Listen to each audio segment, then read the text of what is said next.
कई दिनों तक भगवान श्री राम की सेना की पराजय होती रही। तो स्थिति ये बनी, उसमें लक्ष्मण जी भी मूर्छित हो गए थे। मतलब आप लगाइए कि जैसे खाता ही नहीं खुला था अपना, तो इधर से और उधर से ही सारा काम चल रहा था। तो ऐसी स्थिति में अब शाम को जब चर्चा हुई, तो जामवंत, जो आप नस्ल की बात कर रहे हो ना, हनुमान जी, ये लोग बैठे थे और सुग्रीव, सारे लोग। तो उन्होंने कहा कि भगवान श्री राम जी, आप ये देखिए कि हमारी जो सेना है, हमारी सैन्य क्षमता है, हमारे संगी साथी बहुत तेजी से रोजाना मर रहे हैं और रावण विजय को प्राप्त हो रहा है। तो भगवान श्री राम ने कहा कि कल मैं लड़ूंगा कम और युद्ध को देखूंगा अधिक। ये दूसरे तीसरे दिन की बात है, दूसरे तीसरे नवरात्र की बात है। ये वाले चैत्र वाले नहीं, शारदीय नवरात्र जो हमारे अक्टूबर के आसपास आते हैं। तो दूसरे तीसरे नवरात्र में जब देखा कि 3-4 दिन संघर्ष को हो गए और खाता भी ओपन नहीं हुआ, एक भी राक्षस नहीं मारा गया और ये इधर की तरफ से काफी सफाया हो गया, तो वो जामवंत कहते हैं कि जी आप इस पे विचार करना और कल देखना हो क्या रहा है। तो श्री राम थोड़ा पीछे रह करके संघर्ष में भाग नहीं लेते हैं और लक्ष्मण को और बाकी लोगों को आगे भेजते हैं। वो कहते हैं मैं देखूंगा कि आज हो क्या रहा है। तो वो देखते हैं कि ये जो रावण है, रावण की सेना नहीं लड़ रही है, शक्तियां लड़ रही हैं, देवी की शक्तियां लड़ रही हैं। कभी वो काली के रूप में, कभी दुर्गा के रूप में, कभी बगलामुखी के रूप में, बहुत सारे स्वरूपों में देवी की शक्तियां, वो एक मंत्र मारते हैं रावण।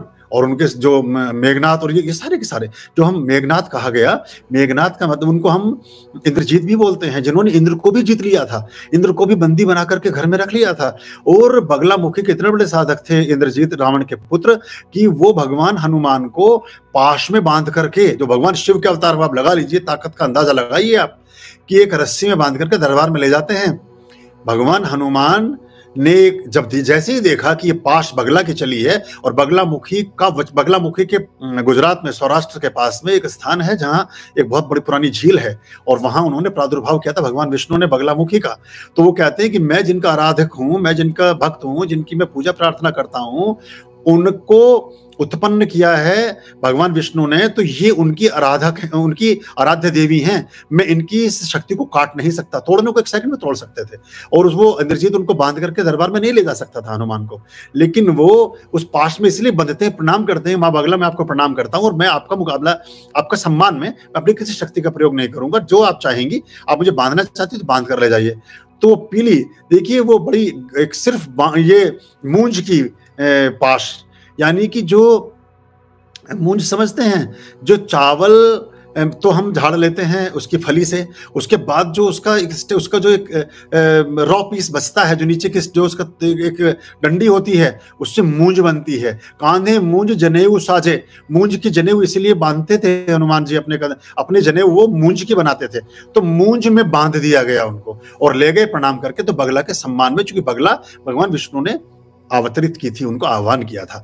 तो अब जब भगवान श्री राम देखते हैं कि वहीं पे मैं पहुंचता हूं वापस, तो वो कहते हैं कि शक्तियां लड़ रही हैं। तो शाम को आकर के चर्चा करते हैं, चौथे दिन भी पराजय को प्राप्त हुए और लौट वापस आ गए। ये कहीं उल्लेख मिलेगा नहीं आपको, लेकिन ये बड़ी सच्ची दृष्टांत और वृतांत है। और मेरा उद्देश्य यही है कि मैं ऐसे हिडन और सीक्रेट्स ऑफ सीक्रेट पर आपसे बात करूं। तो वो कहते हैं जामवंत उनसे कि आपने क्या देखा? तो वो कहते हैं मैंने देखा कि शक्तियां लड़ रही थी। तो उन्होंने कहा इसका उपाय क्या है? उन्होंने कहा इसका उपाय बल से नहीं होगा, इसका उपाय तो फिर शक्तियों से ही होगा। तो जामवंत और हनुमान जी उनको परामर्श देते, बोले एक काम करो महाराज, आप बैठो पूजा पाठ में और हमें कर लेने तो काम, हमें लड़ाई लड़ते हैं, क्योंकि ऐसे तो हम कभी भी नहीं जीत पाएंगे, ये तो 2-4 दिन में सारा काम निपटा देंगे। और तृतीया तिथि, पंचमी तिथि से, पंचम स्कंद माता थी, षष्ठम कात्यायनी थी, सप्तम काल रात्रि थी, नव गौरी थी, चाष्टमम। तो उन्होंने क्या किया कि 5 दिन पंचमी से बैठे, पंचमी, षष्ठी, सप्तमी, अष्टमी और नवमी, 5 दिन भगवान श्री राम ने पुष्पार्चन प्रारंभ किया देवी का, और देवी के लिए उन्होंने अर्पण करना प्रारंभ किया। तो क्या हुआ, जैसे अंतिम दिन नवमा सत्यदात्री से नव दुर्गा प्रकृति था, तो उस दिन सिद्धि प्राप्त होनी थी नवमी को। तो नवमी को देवी क्या खेल करती हैं, अब उनकी नजर घूमी कि रावण, क्योंकि भगवान शिव भी एक अंश में जाकर के देवी के महा उपासकों के साथ ही सम्मिलित हो जाते हैं। मतलब ये बड़ी गहरी, बड़ी वैसी बात, क्योंकि देवी का वो चल रहा है तो मुझे बताना भी चाहिए आपसे। महाकाली का जो मुख है, जिसको अब ये ब्लैक होल और दुनिया भर की बातें करते हैं, पूरी सृष्टि का उदय, पूरी सृष्टि का जन्म वहीं से हुआ है और उसी में सब समा जाएंगे। जिसको हम ये बोलते हैं बिग बैंग थ्योरी है, और पूरा का पूरा चल रहा है ब्रह्मांड का जो पूरा सिस्टम है। तो काली कहें, लक्ष्मी कहें, सरस्वती कहें, जो भी देवी दुर्गा कह लें, वो एक खेल करती हैं कि वो कमल से 108 कमल के फूल से पुष्पार्चन कर रहे हैं मां भगवती का। तो जैसे ही 107 मंत्र पूर्ण होते हैं और 108वां कमल चढ़ाने को होते हैं, तो थाली में से, आंखें बंद है भगवान श्री राम की और बैठे हैं और पाठ चल रहा है, एक कमल को धीरे से गायब कर देती, उठा लेती है देवी वहां से, और देवी उठा करके कमल को साइड में विलुप्त कर देती है, गायब कर देती। अब श्री राम लगा, तो थाली में हाथ घुमाते हैं, कमल का फूल दिखता नहीं है, आंखें बंद हैं, तो वो आंखें खोल के देखते हैं कि ये 108 मैंने गिनकर रखे थे, ये कमल का फूल कम कैसे हो गया। तो तुरंत वो सोचते हैं कि बोले कोई बात नहीं, अगर कमल का फूल कम है तो मेरी माँ बचपन में मुझे कहती थी, राजीव लोचन, तेरे जो आंखें हैं, तेरे जो नजर आंखें, तेरे जो नेत्र हैं वो कमल जैसे हैं, तो मैं कमल ही अर्पित कर देता हूँ। और जैसे ही बाण अपने तरकश से निकालकर अपनी एक आंख के पास पहुंचते, देवी जाकर के हाथ पकड़ लेती है। वो कहती है कि तुम जो चाहते हैं मुझे पता है, और अपने मुख से बोलो। तो बस वो कहते हैं कि विजय प्रदामी, मुझे जो है कल के युद्ध में विजय चाहिए, और अगले दिन विजयदशमी को रावण का वध हो जाता है। तो ये ऐसी अद्भुत समय में आप बैठे हैं, ऐसे अद्भुत नवरात्रों में आप बैठे हैं। चैत्र नवरात्र, ये बात शारदीय नवरात्र की है, लेकिन दोनों का महत्व एक ही है। वैसे तो 4 होते हैं, आप जानते हैं, बहुत सारे जन जो हमारे साथ जुड़े हैं। तो ये सच्ची घटना ये थी कि भगवान श्री राम को अवतार होते हुए भी शक्तियों का आश्रय लेना पड़ा। शक्ति के बिना संबल के, शक्ति के बिना साध के, शक्ति के बिना प्रसन्नता के, और महाभगवती की बिना कृपा के वो विजय को प्राप्त नहीं कर सकते थे। इसलिए दशमी को हम विजयदशमी के रूप में मनाते हैं, और नवमी को हम रामनवमी के रूप में मनाते हैं। महाविजय को जरूरी नहीं है कि रावण कोई व्यक्ति के रूप में ही खड़ा हो। जितने भी तरह के विकार हैं, ये सब राक्षसी प्रवृत्तियां ही तो हैं। जितने भी तरह के रोग हैं, ये सब हमारे जीवन के हंता ही तो हैं, शत्रु ही तो हैं। जितने भी तरह की समस्याएं हैं, ये हमें कहीं ना कहीं जीवन में घटाती और खत्म ही तो करती हैं। तो इन सब पर हम विजय प्राप्त कर ले जाएं तो भी तो हमारी विजय ही होती है। विजय कोई सीधे सीधे शत्रु से ही विजय नहीं होती। विजय समस्याओं पर विजय प्राप्त करना भी विजय को प्राप्त करना ही होता है। तो जिस समय की बात हुई, जो हमने प्रारंभ से जो प्रश्न उठा, जहां से और बात हो गई, उन्होंने कहा कि हम वानरों के वंशज हैं, तो वो वंशज जिनके हम रहे, वो जातियां तो विलुप्त ही हो गई हैं। अब वो जातियां तो देश काल और परिस्थिति के अनुसार अब रही ही नहीं है। लेकिन जिन बंदरों को आप देख रहे हैं, उन बंदरों से उसकी तुलना आप नहीं कर सकते। लेकिन हमसे बहुत निकट होने की वजह से मेडिकल साइंस ने, लैमार्क और डार्विन के जो सिद्धांत हैं, जो उसमें वो इस चीज को बताते हैं, और उसको उस चीज से उन्होंने जोड़ा है। लेकिन ये भी बहुत उचित नहीं है, क्योंकि क्या है कि अभी देखिए, जब ये कोविड कोरोना का काल आया, तो सारी फिलॉसफी आपकी रखी रह गई। अभी एक भी बंदर को कोविड कोरोना नहीं हुआ। अगर हमारा आरएनए डीएनए उनके साथ मैच खाता है, तो बहुत सारे बंदर मरने चाहिए थे, बहुत सारे चिंपैंजी, बहुत सारे ऐसे जानवर जो ऐसी जगह हमारे जो जू हैं, चिड़ियाघर हैं, उनमें बंद हैं या कहीं आसपास में रहते, एक भी को भी हानि नहीं पहुंची। और ये फिर वो हमारे से मैचिंग, अब हम दवाइयां बनाते हैं उनको एक्सपेरिमेंट का आधार बना करके, यानी उनको आधार बनाते हैं, तो वो दवाइयां हमारे ऊपर कहाँ चल पाती हैं। हम एक एक्सपेरिमेंट का हिस्सा हैं। एक्चुअली मेडिकल साइंस बहुत श्योर नहीं है, कि पूरा चिकित्सा विज्ञान बहुत श्योर नहीं है। वो बस कयास लगाता है और एक्सपेरिमेंट्स करता है, उसके पास अपना कुछ भी नहीं है, और वो रिपोर्ट्स पर, बाकी सारी चीजों पर, उस पर वो करता है। ऐसे हमारे साथ बहुत सारे लोग जुड़े हुए हैं कि जिनको डॉक्टर्स ने कुछ और चीजें बताई, और हमने उनको कहा कि नहीं, ऐसा आप ना करें। आज भी कल मेरे पास एक व्यक्ति आए थे नोएडा से, बहुत बड़े व्यक्ति हैं वो, तो उनकी माता जी के लिए ऐसे ही बता दिया कि कैंसर डिटेक्ट हुआ, ये हुआ, वो हुआ। अब जब कुंडली देखी, उनसे बातचीत हुई, उनसे मैंने स्वर विज्ञान, फोन पे तो नहीं बात हुई, कान पर बात हुई, मतलब आवाज से, तो मैंने उनको कहा कि बिल्कुल ठीक है, आप वहां से हटिए जहां पे आपने रिपोर्ट करी, किसी दूसरे शहर में जाइए और किसी दूसरे डॉक्टर से रिपोर्ट कराइए। उन्होंने चेकअप कराया, तो उन्होंने जब जाकर के चेक किया तो बिल्कुल नॉर्मल था सब कुछ।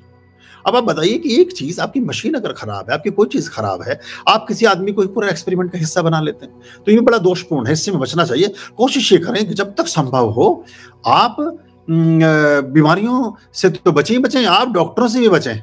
डॉक्टर भी आपको बीमारियों की तरफ ही प्रेरित करते हैं। एक्चुअली जिस तरह की प्रिकॉशंस और जिस तरह की चीजें हैं, बीमारी का कोई इलाज, एक्चुअली कोई विशेष इलाज होती। देखो, दुर्घटना, एक्सीडेंट हो गया, सॉरी, अभी कोई हड्डी टूट गई, अभी कोई चोट लग गई, अभी कहीं ब्लीडिंग हो गई, कोई हाथ कट गया, ये सब तो ठीक है। लेकिन जो नॉर्मल चीजें हैं, अब एक बड़ी, मैं सुन रहा था एक मजाक की बात, उसमें था कि अगर आपको जुकाम हुआ है, कोल्ड हुआ है, तो आप दवाई खाएंगे तो 7 डेज में ठीक हो जाएंगे, और बिना दवाई के 1 सप्ताह में ठीक हो जाएंगे। 1 सप्ताह में बिना दवाई के ठीक हो जाएंगे, और दवाई के साथ 7 डेज में ठीक होंगे। तो शरीर अपने आप ही ठीक करता है, दवाइयां उसकी अनुभूतियों को कम करती हैं बस। अब जैसे कोई शरीर में पेन हो रहा है, तो पेन को खत्म नहीं करती दवाई, पेन किलर जो हमारी मेरुरज्जु से, स्पाइनल कॉर्ड से जो संदेश मस्तिष्क को प्राप्त होता है कि फलाने पार्ट में फलानी जगह दर्द हो रहा है, उस दर्द की अनुभूति को दबा देता है। बस वो नस दब जाती है तो दिमाग तक सूचना पहुंचनी बंद हो जाती है। समस्या वहीं की वहीं, आग तो लगी ही हुई है, आपको खबर मिलनी बंद हो जाती है और हमें लगता है कि हम दर्द से बाहर हो गए या दर्द से मुक्ति पा गए। दर्द वहीं कहीं रहता है। और देखिए 11वीं शताब्दी में जो महाराजा बनारस हुए हैं, उन्होंने अकेला ऐसा ऑपरेशन हुआ पूरी दुनिया में जो बिना किसी, महाराजा बनारस ने, उन्होंने ये एक प्रण लिया हुआ था कि मैं कभी भी कोई भी नशा नहीं करूंगा किसी प्रकार का। तो उनको डॉक्टर्स ने, जो उस समय हकीम थे, उन्होंने मशवरा दिया कि आपके शरीर को सुन्न करने के लिए हम बिच्छू बूटी जो भी उन्होंने कुछ बनाया हुआ था उससे सुन्न करने के लिए उसका प्रयोग करेंगे। तो उन्होंने कहा कि मैं किसी भी तरह के ऐसे दवा का निषिद्ध किया हुआ अपने जीवन में प्रयोग करना जिससे किसी प्रकार की मूर्छा आती हो। तो फिर उन्होंने कहा फिर आपका ऑपरेशन कैसे होगा? अपेंडिक्स का ऑपरेशन होना था। 11वीं शताब्दी की बात है, अब से 900 साल पुरानी। अब देखिए, और मैं कहता हूं पूरी दुनिया के शल्य चिकित्सा का पहला ऑपरेशन वो ऐसा हुआ। तो उन्होंने कहा कि मैं गीता का पाठ करूंगा और आप ऑपरेशन करते जाना। अब महाराजा थे, डॉक्टर्स, हकीम को भी फॉलो करना पड़ा। और पहला ऐसा हुआ कि 2 घंटे तक वो सिर्फ गीता का पाठ करते रहे। और इतना तेज पेन होता है कि शल्य चिकित्सा में, जिसको सहना बहुत मुश्किल है, और मुस्कुराते हुए गीता पाठ करते रहे। सच्ची घटना हमारे इतिहास में दर्ज है। और ये पहला ऑपरेशन था। तो वो सिर्फ कमांड से और मंत्र की शक्ति से उन्होंने उस पेन को जहां हो रहा था उसका स्थानांतरित कर दिया। यानी कि मंत्र की शक्ति से भगवत गीता भगवान श्री विष्णु, भगवान श्री कृष्ण के मुखारबंद से झरी हुई उस शब्द माला को जब उन्होंने फेरना शुरू किया, जब उसको रटना शुरू किया, जब उसका वाचन शुरू किया, तो दर्द जो है वो तिरोहित हो गया। दर्द की अनुभूति ही समाप्त हो गई। मस्तिष्क तक जो नसें, जो तंत्रिका तंत्र सूचना देता था, वो तंत्रिका तंत्र को ही उन्होंने क्षीण कर दिया या उसे थोड़ी देर के लिए लुप्त कर दिया, जिसकी अनुभूति होनी बंद हो गई।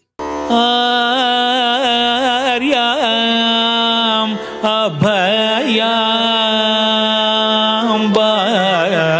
भज रे